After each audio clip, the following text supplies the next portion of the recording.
You're still watching Prime Morning. This is a news flash segment, which is proudly brought to you by Franco Trading Enterprise. I'm here with E.A. Metal Nuno Jr. And funny how he's saying that we are playing Yenara Assassini, but there are other versions, and so we should play it. Yes, we will play it. Just send it to us, and we'll do the right thing. Yes. Okay. You know, and continue. So, once we are here, at least we should accord our people Obake some acknowledgement. So what's the meaning of Obake? You're welcome. Okay, because it has several meanings, and you know that, right? Obake, Oba. It means you are coming, or you've landed. Obake, like you've landed. So you're welcome. But there are other, you know, it's Ga and Dangbi. The Dangbi people will say Mohi. Okay. But the Gans is Obake. So Obashe or Hibu Awa to you. We hear you. You're still watching Prime Morning, like I said, and a very big thank you to Franco Trading Enterprise for always having our back. With Franco Trading Enterprise, you can trust that you are covered with authentic gadgets. Just make sure you go to Franco for all your gadgets. If it's a mobile phones you want, television sets, CCTV cameras, don't worry at all. We've got you covered. Just make sure you download the app on your phone to make things very simple, just in case you cannot visit any of our shops, and we'll deliver it to you at your doorstep. For further inquiries, visit our website, www.francotradingenterprise.com. Franco Trading Enterprise, still and still, phone Papa Perfie. I did mention to you earlier that we are poised for the conversation. Now, this morning, want to take a look at TEWU embarking on a strike and its effect from today. So from today, that's what the letter says, that they are embarking on a nationwide strike. I've also been joined by Isaq Ibrahim Esq. He is a law lecturer at UPSA and also member with the NPP Legal Directorate. Good morning, Isaq. Yeah, good morning to you. How are you? Not too bad. Great. Good morning to my very good friend here. Good morning. He's now in government and he has abandoned me. Oh, I can't abandon you. I cannot abandon you. Anyway, so we're expecting our rep from TEWU to also join us pretty shortly. So before then, we'll quickly do the newspapers, and then we'll touch a bit on the Asante Hima's funeral that took place yesterday, the Dotiye, and Nana Kunedu Yadom III was laid to rest yesterday, and so we'll talk briefly about it. Daily Graphic newspaper is the first newspaper that I'm tackling this morning, and it says the royal burial, Asante Hima, Nana Kunedu Yadom III, interred at Breman Mausoleum. 483,800 students placed in SHS self-placement portal activated. So if your ward hasn't gotten a school, there's now self-placement portal which has been activated. So just go on there and get a school for your ward. Ghana has only 139 public libraries. Authority cries for more. And of course, I do agree with the authorities crying for more, because 139? Wow. Even Accra alone, what's the population in Accra? So nationwide, 139, that's quite appalling. And so I am all for this cry as well. Parliamentary Committee seeks dedicated sanitation fund. It's for reliable payment to service providers. And that will be all for the Daily Graphic newspaper. The next newspaper is the Insight newspaper. The Insight: stop the genocide, free Palestine, and Ghanaians unite to demand cancellation of Israeli Film Festival. Ghana Port gets massive boost as VIP commissions quota Odyssey. Over 590,000 students qualify for SHS TVET placement, Education Ministry says so. Okay, this is saying qualify for the placement, but it's not saying that they have received the placement, because Daily Graphic is saying that 483,800 students have been placed. Now, the Insight says 590,000, they qualify. All right, so I'm just making you understand. CMB traders, drivers protest takeover of sanitation by chief. MP calls for investigation. Building the future, IBIXPO 2025 charts path to regional integration. Government slot will never be sold. Lower West Akim MP assures branch executives. And Sahel seeks sovereignty 2 years on. That'll be it for the new Insight, or the Insight newspaper, pardon me. The next newspaper Is the Ghanaian Publisher newspaper. The Ghanaian Publisher Tokonu drags Mahama to court over removal from SC. TEWU declares indefinite strike, and this is our main conversation for this morning. So you can join us. You can send your messages to us on 055-157-5757. Asante Hima's death leaves a void, and this is coming from Asante Hene. Naimos secures Achima Imponua Forest Reserve from Galamsey Sage, and that will be all for the Ghanaian Publisher newspaper. But there's quite an interesting story here. Emmanuel Akpo, he cycles into Ghana from Germany. Oh, wow, that's great. Congratulations, and we'll cheer you on, Emmanuel. This is a good one, so keep keeping on. Yeah, keep the fire burning. The final newspaper is a Chronicle newspaper.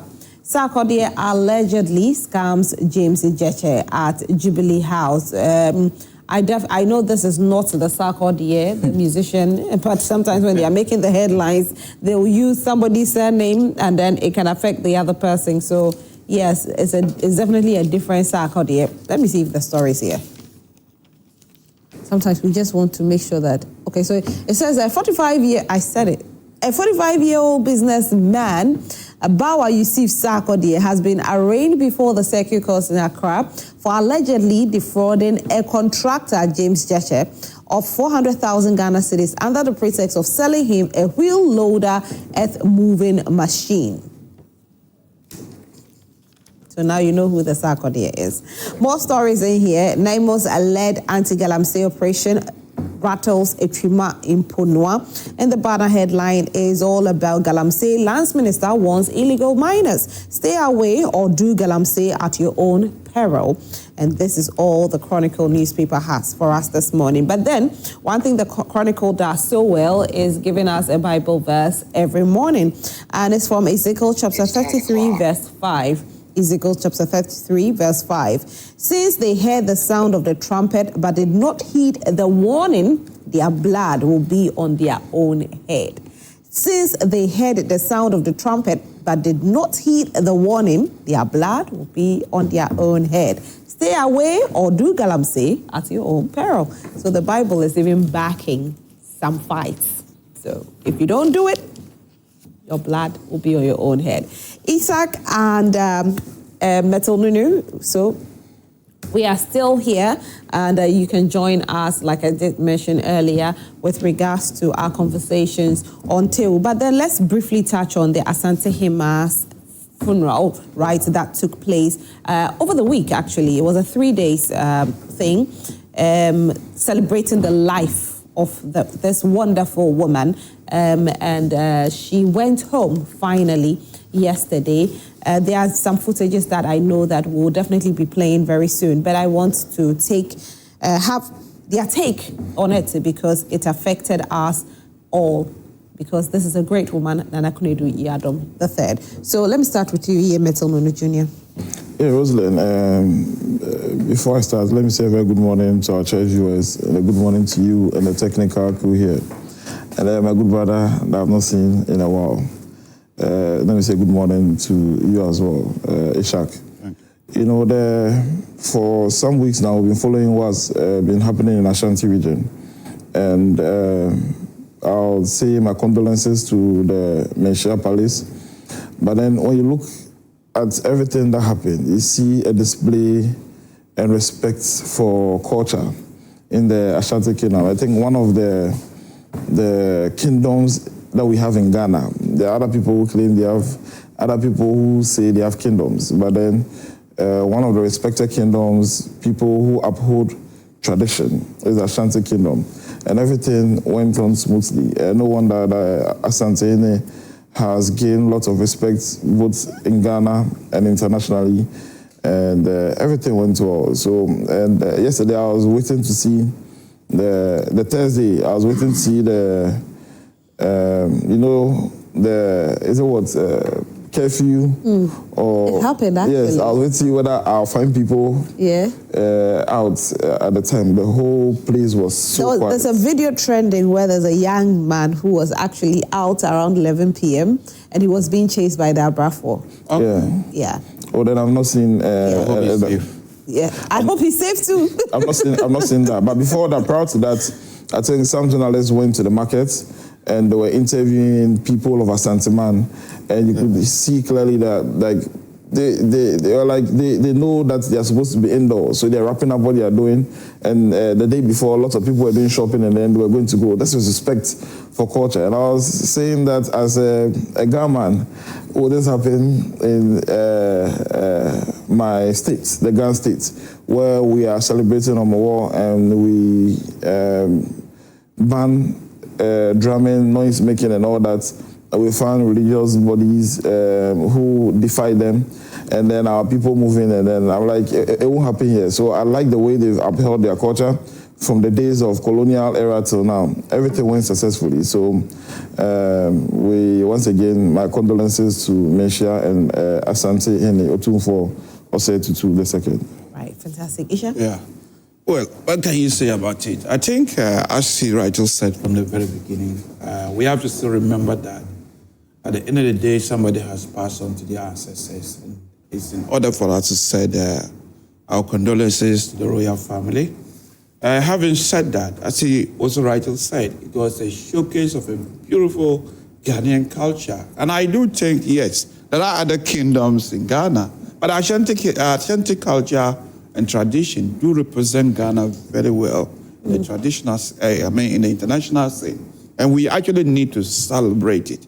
This is why sometimes these differences in debate, some of these things actually unite us. And it was not just Ashanti alone. You could see chiefs from everywhere. Yeah. I think I even saw some Nigerian chiefs that comes in solidarity with the Ashanti Kingdom. And I think that's why we just need to celebrate it.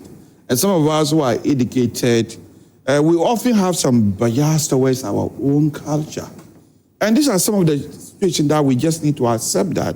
Even if you receive a foreign culture, you don't always have to think it supersedes your own culture. Yeah. And we can even use this as a form of tourism. Yeah. Maybe a funeral of this nature will help people coming from all over the world to really appreciate who we are as a people. Yeah. So Islam and Christianity, I believe even though they are religions that we have accepted, they have come to do so much harm to some of these traditions and cultures. Because some people will just say, oh, I thought, in fact, a friend was remarking whether he thought the Ashanti or the royal family are Christian. I said, what is wrong with that? Because if you look at the way they practice Islam or Christianity, they've modified them in line with their culture. Why do we have to abandon everything of ours when we receive something foreign to us? So I think it was a good thing, and the way they demonstrate, even though I think we need to modernize certain things like that. Bradford chases somebody. Maybe let's find a way of dealing with such situations. Because at the end of the day, human beings are always curious. I saw something on Facebook that there's something about Africans. When they say nobody should come out at a particular time, everybody will come out to see whether somebody has come out. So that's kind of curiosity. I mean, the COVID era, we all saw it. When they said everybody should stay indoors, people are still going out there to shop. Yes, so yeah, that's so true. Anyway, thank you so much, Isaq. Yes. And like I said earlier, our conversation is on TEWU embarking on a nationwide strike from today. Now, they actually released a statement, and also they say that they are going to have a press conference this morning. So the statement they said is a strike declaration effective Friday, 19th of September, 2025. The Teachers and Education Workers Union, TEWU, of TUC Ghana hereby formally declares an indefinite strike action effective Friday, 19th of September, 2025. All TEWU members across the country are directed to stay at home until further notice. This decision has become inevitable due to government and employer institutions' persistence failure to address long-standing concerns of non-teaching staff despite exhausting all laid down legal and procedural requirements. Talking about that, it's about time we have our conversation with the chairman for TEWU, University of Ghana branch, and that's the person of Benjamin Nkumsa, who is joining us on Zoom. Good morning, Benjamin. Yeah, good morning. How are you today? I'm doing well, and you? We are doing well as well. So I'm here with two reps, one from NPP, one from NDC. Isaq is representing the NDC and Metal Nunu. NPP. Forgive me. Yeah, just like a socialist. So, I don't know why my kids do this all the time. Isaq representing the NPP. Sorry about that, Isaq. Okay. And Metal Nunu is representing the NDC. They are all proud members of their party. So let me say this: nobody wants to cross carpet. Very proud members of their party. So Benjamin, talking about this nationwide strike, please tell us why you have decided to do this. So once again, good morning to you and your cherished listeners, and also good morning to all TEWU members across this country. So as you rightly said, this strike action is about a delay in signing our conditions of service. And as you know, a condition of service is one of the critical documents which govern people in the employment. Isaq, is it possible to position the camera well? Because we can't see you too well, please. Okay, sorry, Benjamin. I don't know why I'm mixing the names up today. Yes. So also, as I was saying, so this condition of service was first signed somewhere 2008, and it got expired 2 years after, which is 2010. So as you all know, these documents, as is the labor law permit, that even if it's expired, it can still be used. So we have been using this document for this year, so many years now. Somewhere 2021, we had the opportunity to have some aspect of this condition of service reviewed. So we have been using that document up to now.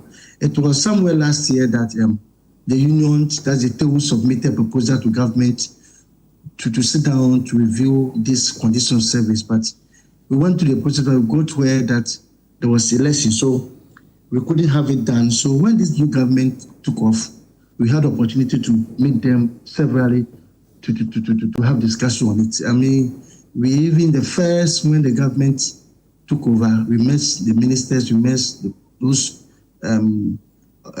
those department concerns. We drew the attention to the fact that there's this document that we must look at it and have it signed.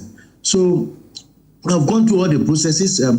We have met at labor commissions and several on this issue, but still we have not had the opportunity to meet government to have this document reviewed. Hence our declaration of strike. Okay. Now, what exactly is in the condition of service that you want government to do for you? Yeah, so we are looking at allowances and emoluments, yeah. You're looking at allowances? And emoluments, yeah. And emoluments, okay. And so far, what you have is something that was done in 2021, from what you're saying? Yes. Okay. And also, you did mention in your letter that you have exhausted a legal ground. Is that right? Yes, madam. We have had the opportunity to meet severally at the Labor Commission. Okay. Most of the time, it takes the union to write for intention to strike. The Labor Commission invited. So we have been there for almost 5 times on this issue. The last time that we met was Labor Commission came out with a ruling that we should meet to have this negotiation on. So we met fair with this and we signed rules of engagement with them for almost 3 months now. We're waiting for the Minister of Finance because they have to give us the mandate for us to meet on this issue. But so the Minister of Finance have not even seen it. I mean, important to meet this. Okay, so before it even gets to the Ministry of Finance, when you sit down and you're having a conversation, what are you promised?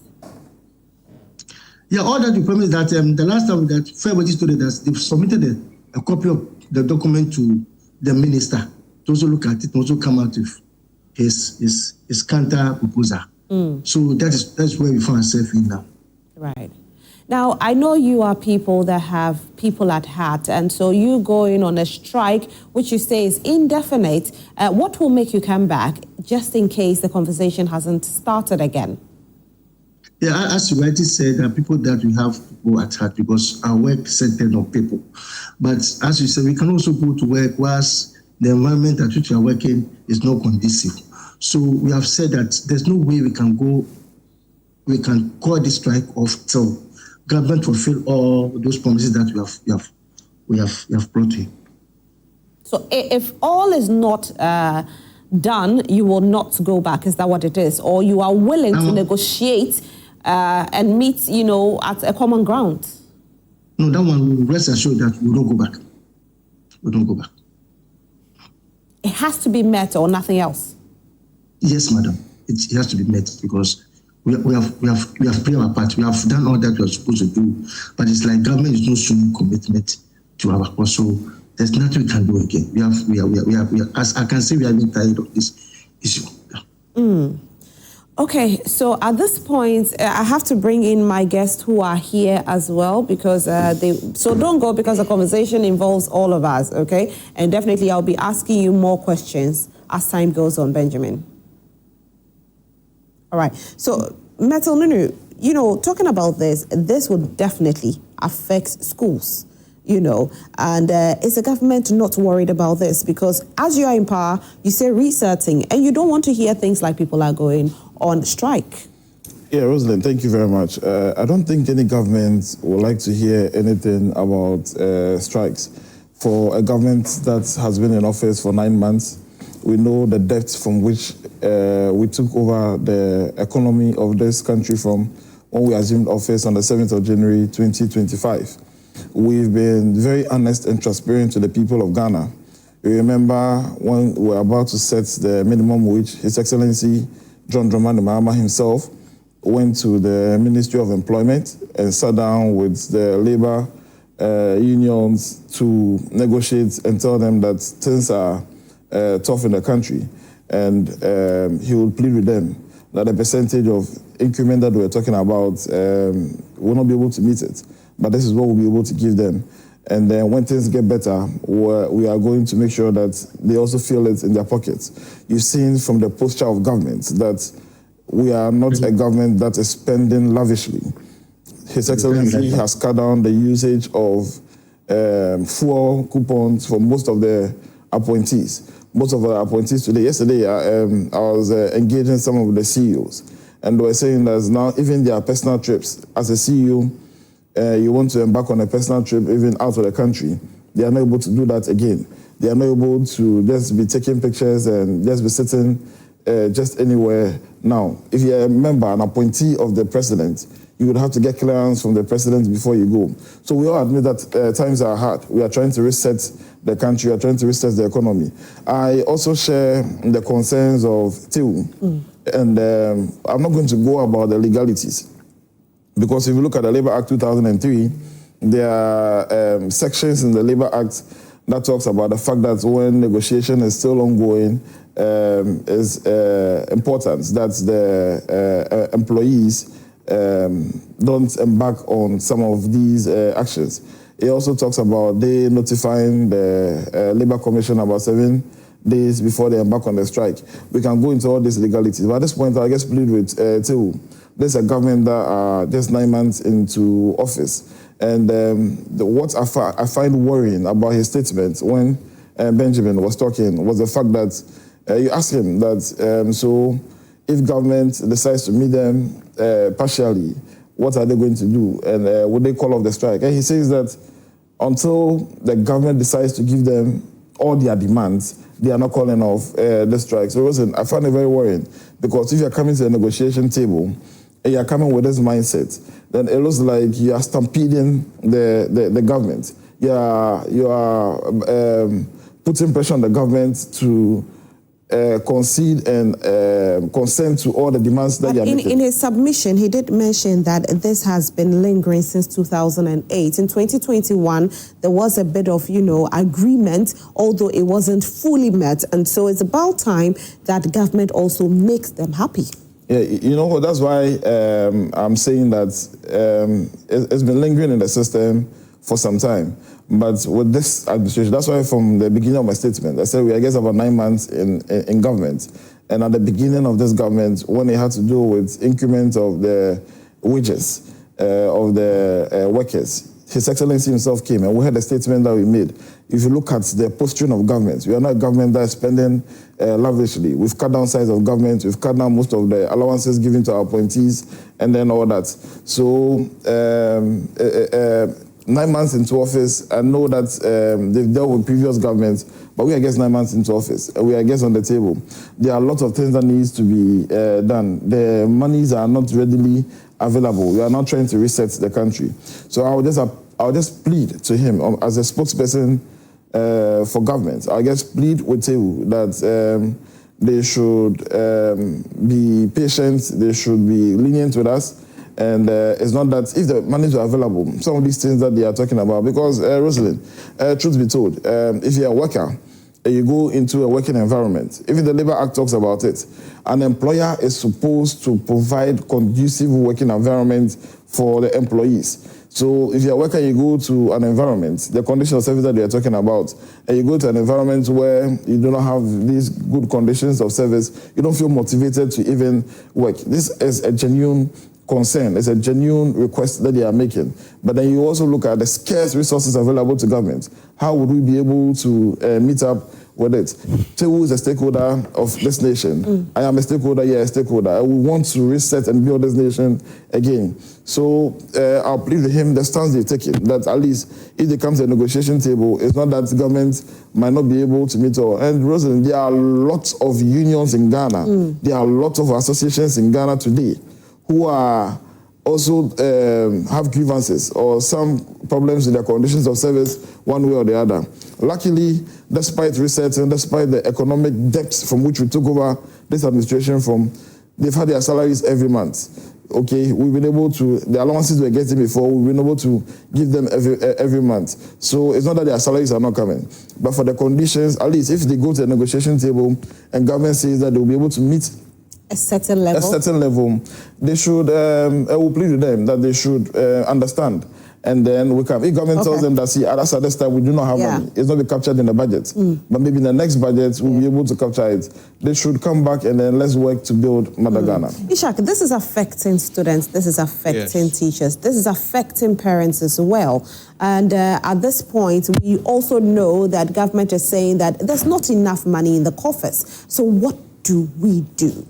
Okay, thank you very much. I think nobody is a fan of strikes, especially at the universal level, because some of these TEWU workers also play a vital role in the universities. We already have some disruptions in the past to the extent that some of these universities almost run 3 academic calendars. It's even affecting some lecturers. They hardly get raised. So this strike surely is going to further disrupt it. But as the gentleman writer said, they have engaged with government several times. This seems not to be a listening government.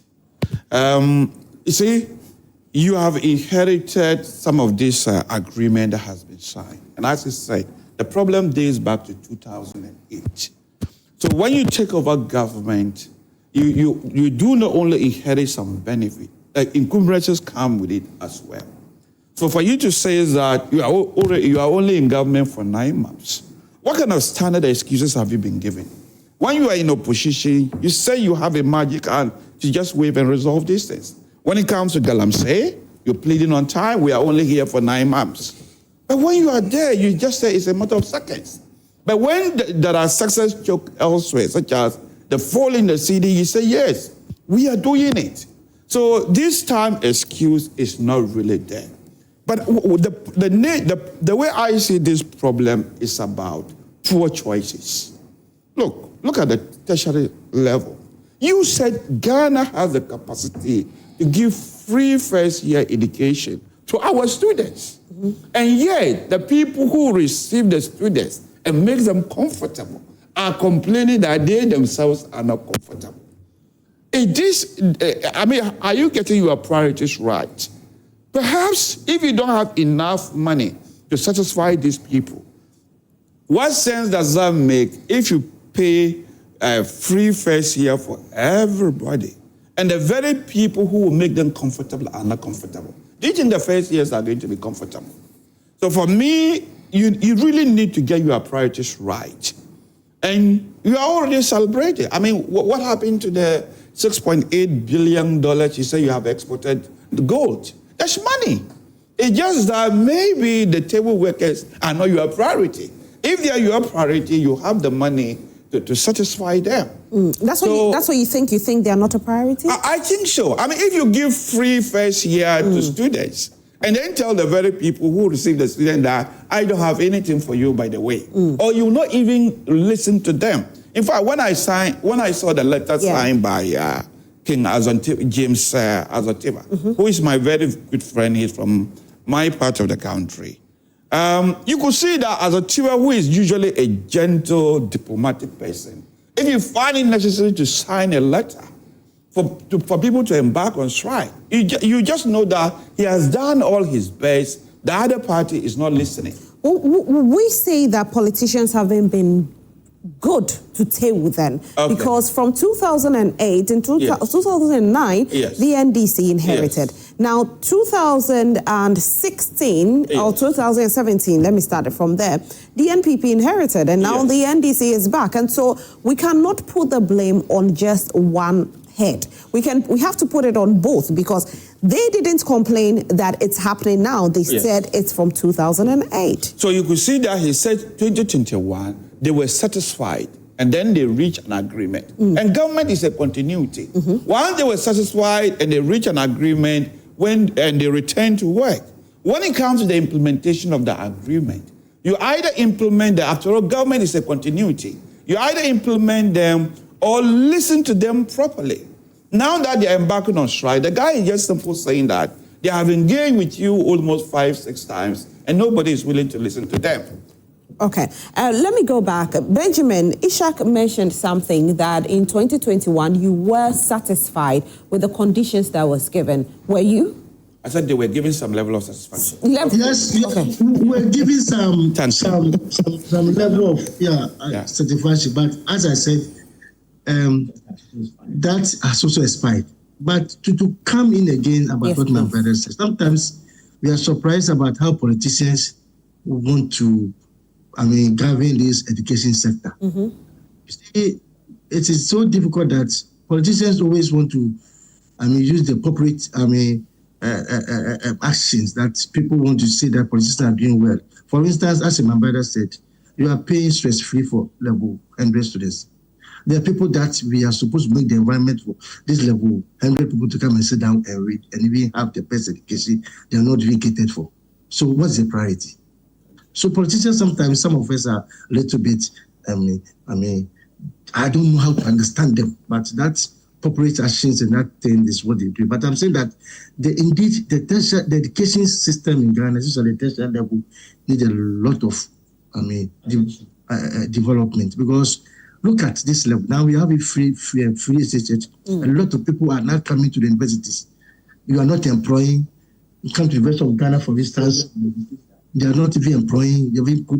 We have even almost 1,000 people have retired. They are not even employing 100. So there's pressure on this, but we are doing our best because for God and country. So as a politician, that they should be responsible when it comes to in terms of educational issue. Right. Things are not getting well. You are looking at cleaners. You are looking at junior staff, security, hall assistants. You are getting on laborers. We are the people who must keep the place, the environment clean for everybody to come and sit down and have this education. So I am saying that politicians must be responsible when it comes to education in terms of, and they have not been fed to at all. Politicians haven't been fair, right?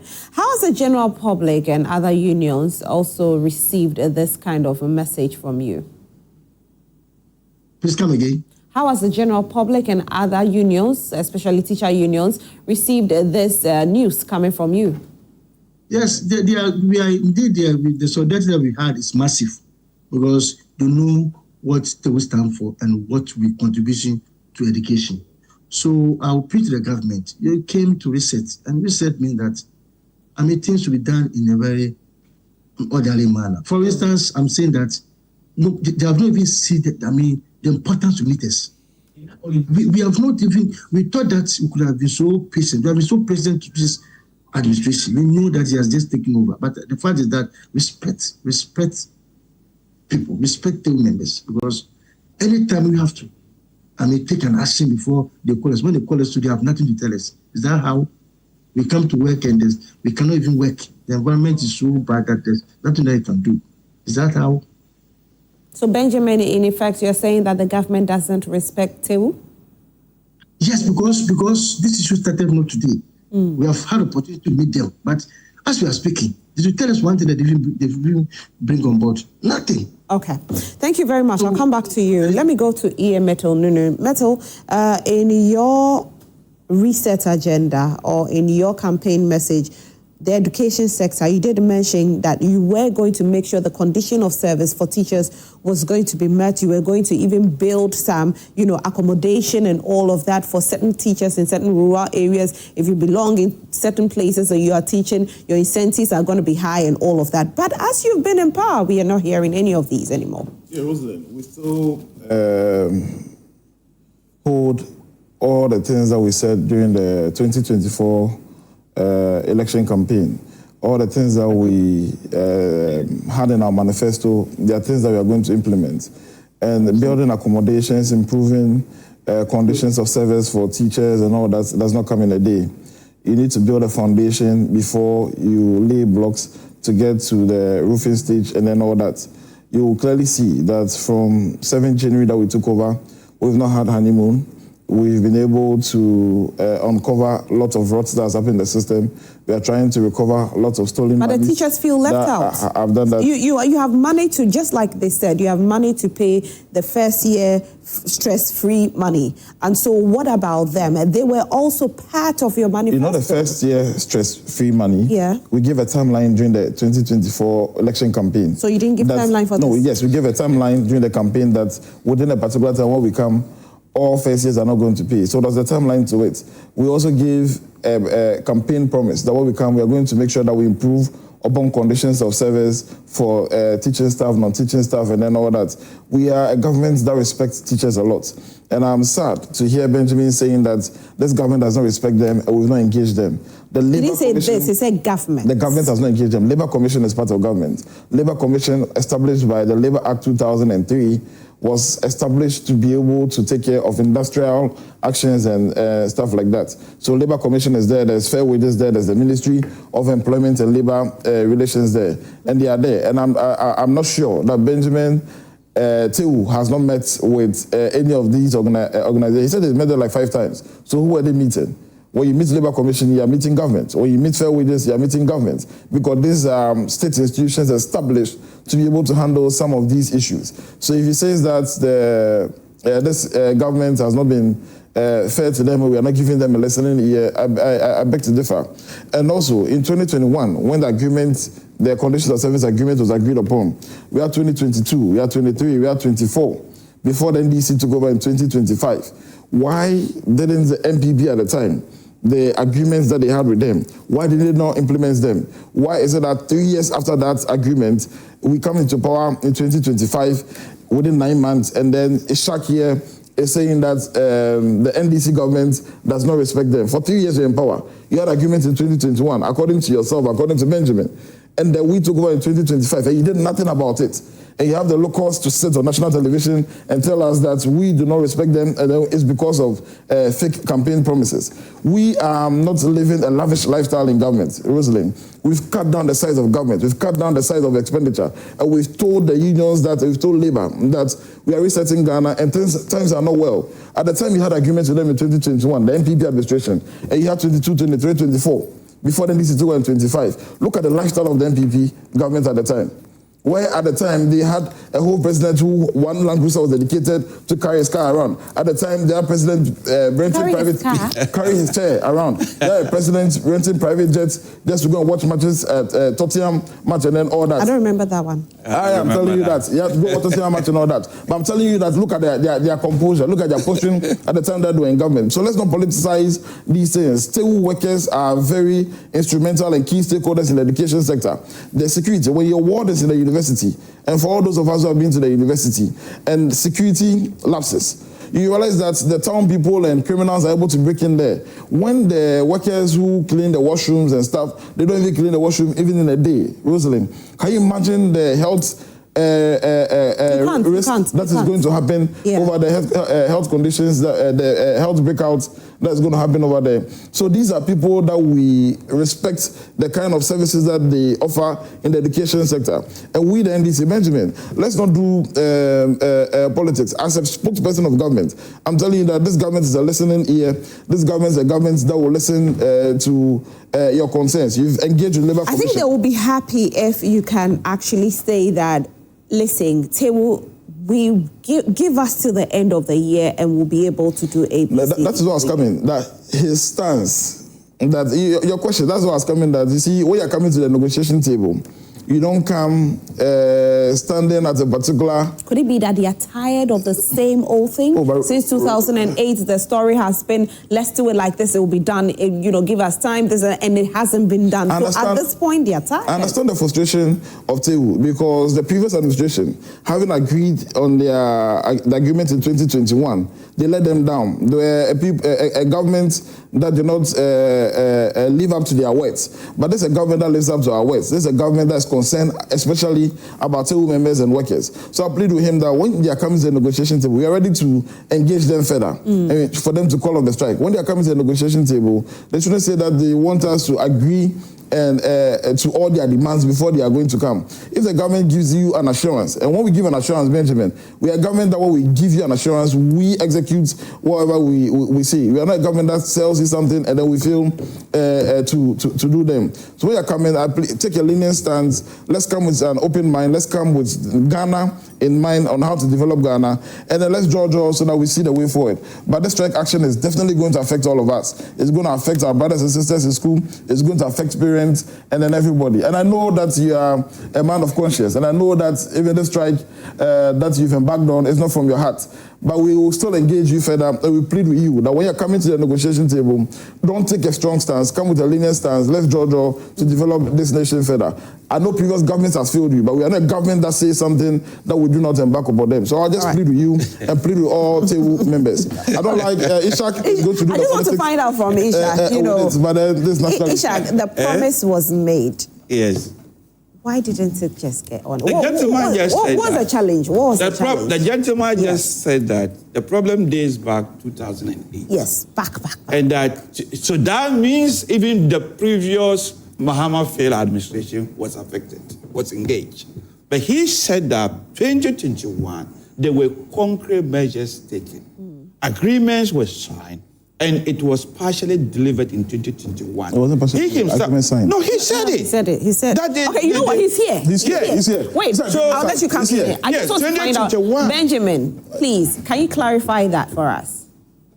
Yes, as I said earlier, somewhere in 2021, we had the opportunity to review some aspect of the document. Okay. That's what is in use now. Okay, so was it met? No. Was it delivered? Was it delivered? It's not partially. It wasn't partially, but as workers who also have the nation at heart, make sure that partially. One second, please. I just wanted. Yes, Benjamin. What did you say?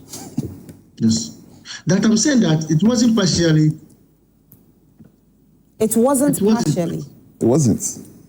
It wasn't, but as I said, as workers, it is a document that it's a negotiation, so it's not entirely everything that you get from. So what did you get? You say it's not entirely everything you get. It tells you got something. We got some allowances. Thank you. Yeah, we got some allowances out of that negotiation. Okay. And the allowances are still being paid under this government, isn't it? Thank you. Yes, it's been paid. They're still being paid under this government. Yeah, but there were. You are talking about. Wait. I think please hold on. Yes. So as the writer says, something was given. But you see, as a member of ETAG, it's not everything that you could be given at a go. Some could be promised to you, but others will come, a graduation of it will go up to the level that you expect it. So this is what the current period, that those are meant to kick in. And once they are not kicking in, that's why they are engaging with you. But this is your excuse. Look, you campaign on research.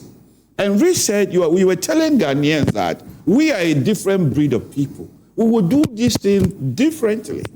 So whenever you are faced with problem, you run away from your research and use the previous administration as a standard. What are you doing to yourself? In other words, you just con Ghanaians that when we come, we'll be of the same as the past. So don't be doing that. It is not fair at all. But the main point I was making is about getting the priorities right. The students are the products. And you have more or less satisfied first year of those products. And those TEWU workers see.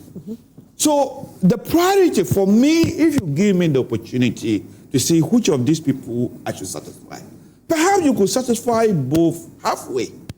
But if you fully cover some people's school fees and tell the very people who will receive them that you cannot get something, we are only here 6 months, 7 months, 8 months, they are not going to listen to you. So because of your incompetency, you always get these priorities wrong. TEWU says they are not doing half again. It's full or nothing. No, but actually negotiation, he said 2021, they got something. And because they have the nation at heart, they went back. So engagement, and in their case, the gentleman, it wasn't me who was saying it. The gentleman saying, in the case of your government, you are not even prepared to listen. You don't engage. And that eventually let them go. So while they seem to have made it clear they will not go halfway, but try and engage with them and offer something. Well, he says they've engaged them. Let me clear this. They've engaged them. The only thing is that they've been told that the letter has been sent to the Ministry of Finance, and Ministry of Finance says they haven't received it. So that's where the issue is. So the engagement has been happening, but Ministry of Finance says they haven't received the letter. So just a letter that they are claiming they haven't received. Yes. Where, I mean, Benjamin, am I right? Yes. So I said the last meeting that we had with fair wages was about the rules of engagement. So the rules. And when was this? When was this meeting? It was somewhere 29th July. Okay. So after the rules of engagement, a copy of a proposal was sent to the rep for the Ministry of Finance. Okay. To also go and look at it and bring a counter proposal. And that's where we find ourselves in now. So we are waiting for the counter proposal. So negotiations are how long? All right. So since July, you said. So if the counter proposal comes in, will you resume work then? Yeah, that is counter proposal means that now we can sit on the table and have negotiation.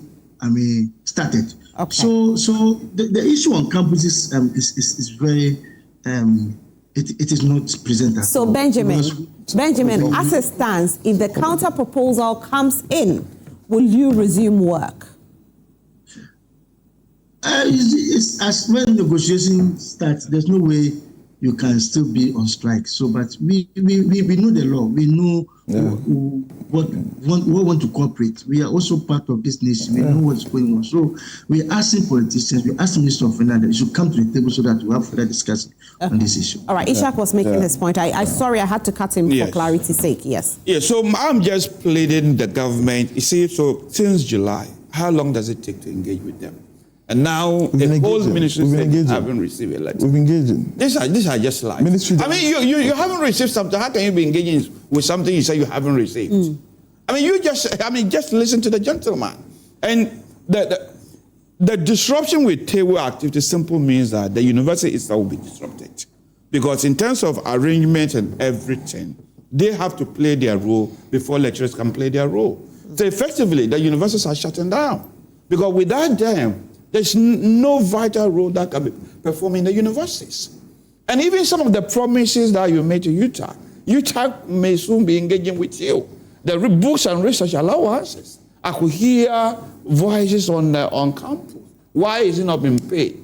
That's why since June, you made them aware that, you were ready with the payment. Okay. So with this particular conversation, and like I said, it looks like it's not just NPP or NDC. You see, it's all politicians. Because in November 2024, TEWU actually went on strike. Yeah. They did. Good. And they were urged on by NDC. Wait, hold on. And that was under your administration. Yes. And so TEWU going back on strike and that the administration is becoming a thing, because what's happening is that it looks like both government are not taking TEWU as a priority. negotiations were done and they were promised. I think they were promised April or May this year. This agreement was going to be implemented. And as I said, government is a continuity. So we managed to negotiate with them and we reached an agreement which was going to be implemented in 2025. It is this implementation that is where they have a problem. Because of their incompetency, they cannot even account for a letter being sent to them. They are relying on the fact that they haven't received a letter. Okay.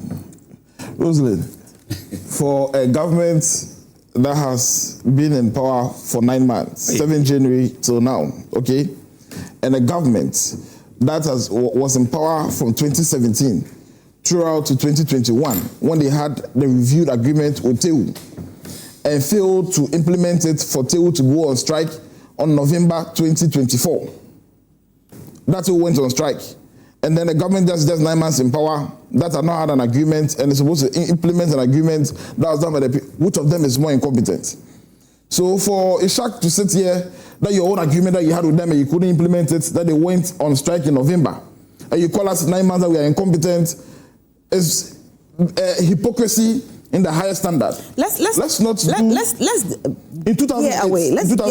get away a bit from the whole, incompetent and all of that, and let's come to how TEWU is being treated by both governments. Now, talking about that, it seems a bit disrespectful that these persons have been engaging, and then at the end here, the letter has not even been sent. And so all the time that they've been putting in to make sure that their condition of service is met, no priority has been put on there. Rosalind, what Benjamin said was that we've engaged them. Yes. The letter has been sent to the Ministry of Finance. Ministry says they haven't received it. They sent a letter to Ministry of Finance and they've not gotten a response back from Ministry of Finance. Benjamin says, Ministry says they haven't received it. He said that, but there's not Ministry, they are waiting for the counter offer from the Ministry. Benjamin is here. No.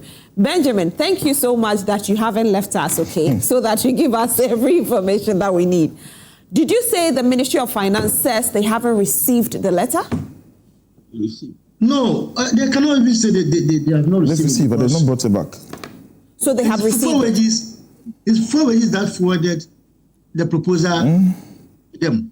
Okay. And Yes. There were a rep at that meeting. Yes. Okay. That the proposal was submitted to. And the rep even, yes, so that is it. So Ministry of Finance has the letter. Yeah, but they've not brought back But the they counter. haven't. They have the proposal. Yes. Okay, They've not good. brought back Thank you their so counter. much for the clarity. So Rosalind, like I already said, and I thank God that Benjamin is still here with us. Yeah. If not that, people like Isaq will be trained us in our eyes throughout. So they've received the letter, but it's a counter one that they are waiting for negotiation to start. That's what they've not received. So I like the fact that he says that the government has engaged them, Fair Wages has engaged them. That's government. So for Labour Commission, they've met them. The letter has been sent to the Minister of Finance. And from his statement right now, even at that meeting with Fair Wages, the Ministry of Finance rep was there. So they've received it. So I think that I can assure him this morning as a spokesperson, we'll go back to the drawing board, engage the key stakeholders that are supposed to work on it, and then we'll bring them back to the negotiation table. And then if you look at some of the things that they've mentioned, apart from the conditions of service, you also have unresolved promotional related issues. And then also some of them that have received promotions have not been paid for the promotions that they've received so far.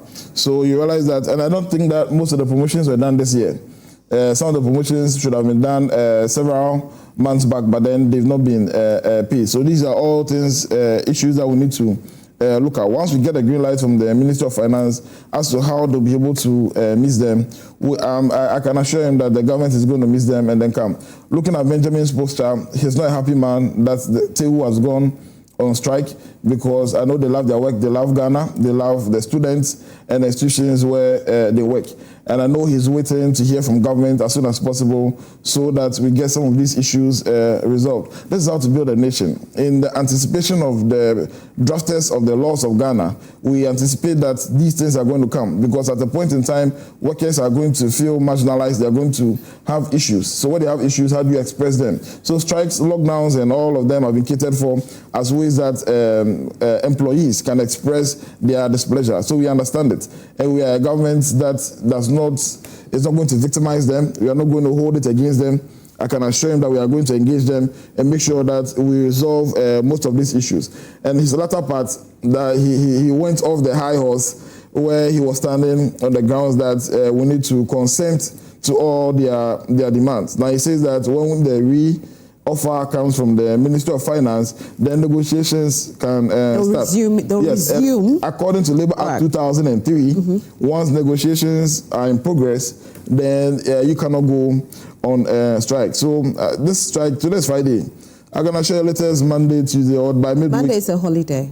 Monday, so by midweek, I'm sure that this issue will be resolved. I'll be here and I'll tell you, this is a listening government and we are going to take it seriously. All the politics and all those things that are coming from me. In 2008, Rosalie, you know that there was a review of their conditions in 2008. That was partially met and they said they expired after 1 year and then all that. In 2008, which government was in power at the time? 2009, which government was in power at the time? So NDC has done some, NPP has done some in 2021. But you took over 2009. Yeah, we took over. I said NDC has done some because we implemented the agreements that were done in 2008 and it says it expired over 1 year. There's one in 2021 and then they had issues. They went on strike in November 2024.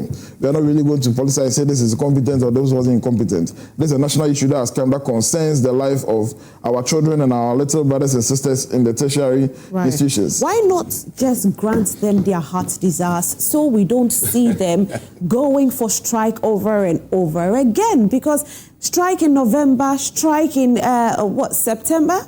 I mean... Rosalind, you see, there's a country where we are dealing with scarce resources. When you look at all governments, especially... but we're able to pay the first-year students. We're able to give it to them fully. All governments in the Fourth Republic, and they give the budget for the year, you realize that sometimes an intended generate revenue that they intend to get within the period, we always have a deficit. Even under all the major political parties that have ruled this country. So it's an issue. When we're able to block most of the corruption and the leakages in the system, when you listen to Public Accounts Committee, you see a lot of leakages where revenue that is generated are going into hands that they are not supposed to go to. They are going to waste. When we have to block them and utilize them well for the people of Ghana, I'm giving you a long-term solution. That is a problem that has lasted from 1992. That all governments always have a deficit. But then once we are engaging them today, unlike other people that engage in that did not do, if His Excellency John Dramani Mohammed's government engages them today and tells them that, see, you've made 10 requests and we are going to make sure that we give you 5. Benjamin and TEWU, I can assure you that that will be done because this is a government that lives up to its word. So we are not going to deceive them. We are going to be very transparent and honest with them and come to the negotiation table with good faith, and then we'll make sure that we are able to resolve this issue and get our tertiary institutions running effectively. Fantastic. Benjamin, do you trust that will happen? Yeah, we hope it happens because where we find, when we are talking of TEWU, we constitute a very large population. So we are looking at non-teaching staff at the GES, which is made up of this caterer, the security men, and what have you. Very soon, school will reopen, which is those who are double class students. So the caterers must be there, prepared for all these children. The security men should be there to make sure that our schools are secure. We are looking at when we come to some of the technical university, we have our members there. When we come to the public university, we have it there. When we come to Ghana Library Board, we are there. When it comes to Museum and Monument Board, we are there. So we are looking at very big constituencies, and we are asking government, we are preaching to government that, quickly let us meet on this negotiation table and have this issue resolved for the betterment of our education. All right, thank you so much. Isaq, what do you have to tell the government at this point? Well, Mr. Martinino was claiming the fact that there are scarce resources. It's not just Ghana. Almost every government deals with scarce resources. Resources such that it's not enough to satisfy everything. But what we are talking about and what Benjamin was emphasizing was a priority. Are you able to explain to TEWU how you can find money to pay first-year university education, but the very people who are ready to receive them are not comfortable enough to even deliver? So the priority is what we are talking about. Every government faces choices. So you have to explain to TEWU why they are not your priority at this particular point. But citing previous governments, running to the fact that you are only in government for 9 months. 9 months, so what? You are in government. Deal with it. It's a problem.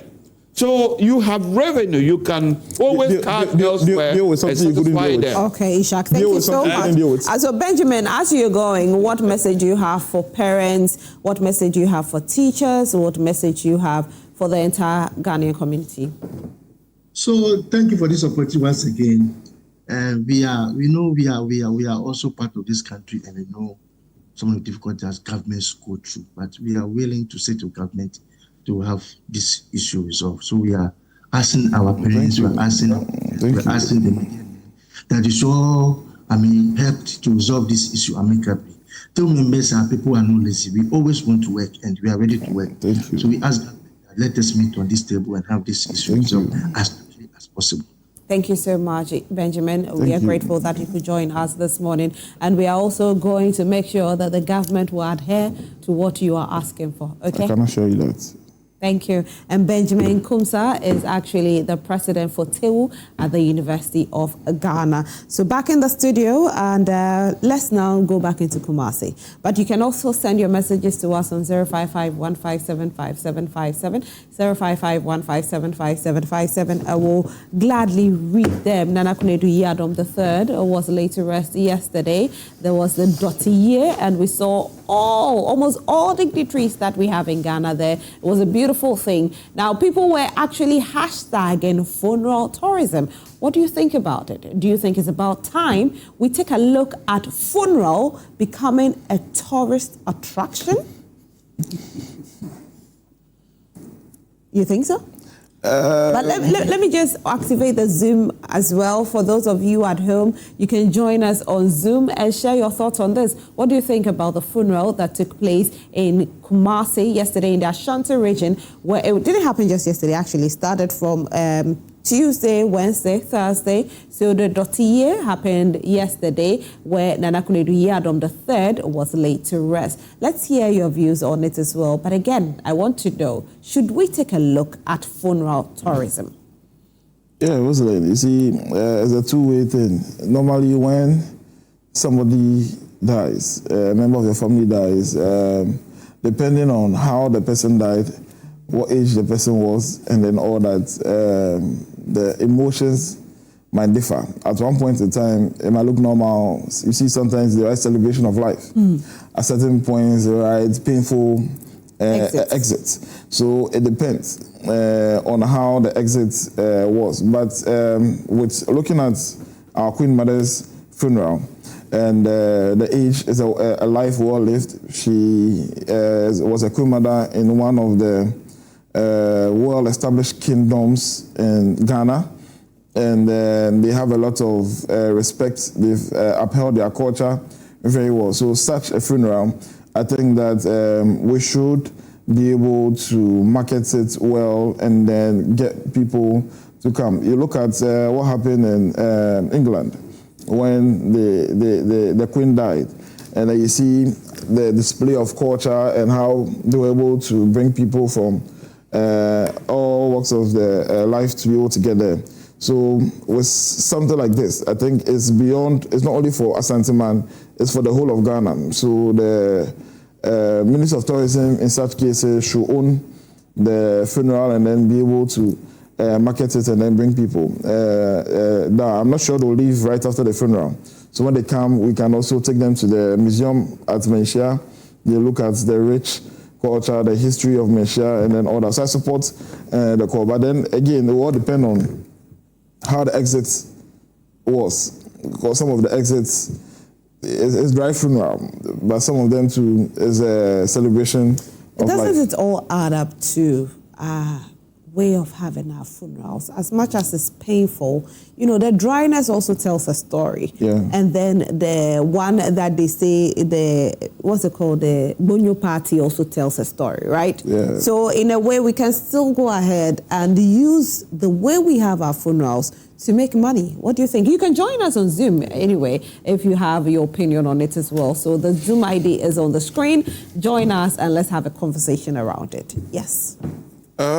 I think largely I agree with him. I'm from the northern part of Ghana. the way funerals are done are obviously different from the southern part. In the northern part, for me, I find funeral to be very frightening, and even, especially in the Islamic part. Even, frightening? Yeah. I mean, the experience. Like my place, if you die, perhaps within 3-4 hours, you'll be buried. Right. Sometimes they don't even wait for something the doctors call rigor mortis to take place. So rigor mortis is where the body begins to stiffen up, and you know that the person is really dead. So it's quite a quick process. So, I mean, it calls for modesty. So it depends on the age of the person and all those things. But when you come to southern part, sometimes you attend a funeral, they celebrate it in the way that you yourself, you are in a mood of dying. You don't see it to be that frightening as compared to my place. Yes, when I first saw Sardin funeral, I had a cultural shock. It will put you into mood. This thing may not be all that bad as compared to a place where they have to more or less ship you away very quickly. But as to whether we should do it in such a way that it will generate revenue, I think it will raise some serious moral questions. Because how do you financially gain from an exit of a loved one? It's as if it is a good thing. Some people might have that at the back of their mind. But if somebody who has... they call it in Sawa. Okay.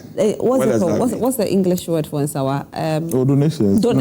Funeral donations, you know. Yes. The funeral donation is also a way of people making money. There are people who actually market their funeral such that they invite all the dignitaries to be there so that they can make the money. I understand that. But if we emphasize, you see, so maybe that will be a byproduct of the funeral. But if you emphasize that side so much, it will get to a point that farmers will be asking the older family members, when are you going to exit so that we can make money? This family is struggling. I don't want it to get to that particular point. But if the nation, if it is a culture well embedded, and the nation wants to take advantage of it by asking people to come. I remember seeing is it Paul Bearers? Where they had them YouTube and other things. They were dancing. Funerals in Ghana, dancing. I think internationally, the way it showcased internationally, it didn't throw Ghana in a good light. They say that. But then it's about these cultural differences, because everywhere they do funeral differently. So a very important person, yes, we can take advantage of it. But young person exiting, I don't really think it is something we should market. Okay. Rosie, if you come to my side of the country, the Ghans, the Bonyo parties. Not even the Bonyo parties. You know, even when it comes to, with the caskets, that is used to bury the person. At certain part, if you're a fisherman, you be buried in a fish. Yeah. If you were a carpenter, they will build something. If you were a tomato seller, you know, even the way with some design their. So these are all things that we should look at. There were certain times I saw certain images where the person was a womanizer, and then the casket of the person depicted the life that the person lived. A footballer dies, and at the funeral grounds, you find his teammates. There at the funeral grounds in the center, you find his teammates playing. But in my side of the town, you find it there. Oh, wow. They are playing, they are playing. You know, recently, there was a trend where when people die, instead of laying them in state, some of them are sitting, some of them are standing. Yes. And some of them, they give them bags to hold. And or so if somebody's a motor rider, they put a person. Yes. I mean, I saw this and I was like, okay. But so as much as from what you're saying, from where you are coming from, it's different. Yes. It looks like in the southern part, whether we like it or not, we've marketed it in a certain way. Yes. So isn't it about time that we market it to the world to make money? But then Master Planner is joining us on Zoom as well. So let's hear his thoughts. Good morning, Master Planner.